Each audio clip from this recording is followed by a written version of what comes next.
few years ago I had a great pleasure and a great honor of recording this song with a hero of mine, the legend that is Mavis Staples. And I kind of wrote this song to remind myself of the small ways that people show up for each other in everyday life, you know? There's these kind of small ways that people, I suppose, bear witness to the people around them, the people in their lives, people in our families that we love. Every single day, we turn to people we know and we say, hey, I see what you're going through, and I'm here for you, you know? I love you and I'm not going to abandon you in that. And these small little ways that people show up for their friends and their community, they show up for their family, in small ways that are kind of beneath notice. I also kind of wrote this song to remind myself of everything that we have to be thankful for that protest has given us historically, you know.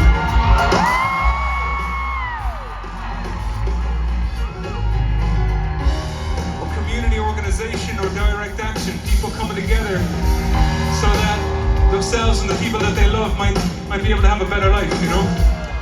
All of these things that we take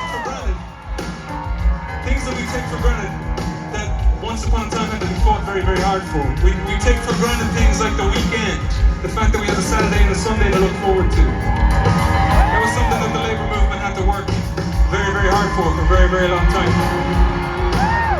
We take for granted that every single citizen should have the right to vote, you know? And that's something that was not the case, and that within living memory. We take for granted that women should have the right to vote, right? Something that had to be fought tooth and nail for a very, very long time.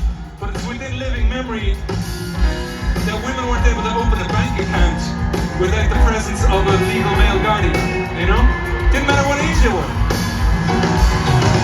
You know, we take for granted that women should have control over their reproductive systems. Or full reproductive rights. That's something that my country only approached in 2018.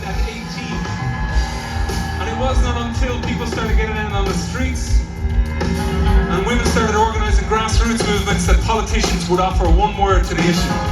It wasn't until they saw that people really cared about it and people cared about the experience of the people that they knew. They cared about the experience of the lives of their daughters, their sisters, you know, their siblings. And as I said, I wrote this and I recorded with Mavis Staples. Mavis Staples used to sing before speeches during the American Civil Rights Movement in the 1960s. I come from Ireland, as I said. I don't know if there's anyone here with Irish heritage in the house. But why that was of some interest to me is that civil rights movement that happened here in the 1960s, that directly inspired a civil rights movement that happened very shortly afterwards in Northern Ireland. Directly impacted on it at a time and place in Northern Ireland where not every single citizen was guaranteed the right to vote. Again, within living memory. And you know, there's all these sort of ways that we bear witness to people around us. We take for granted that members of the LGBTQ+ community should have the same rights as us, right?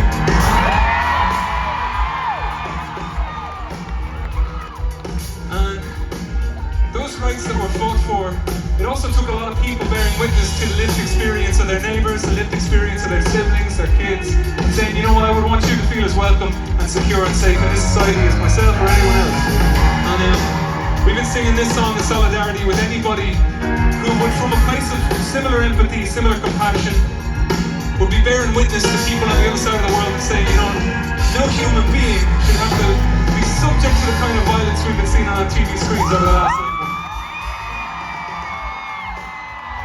It doesn't matter if you're an Israeli citizen or a Palestinian citizen.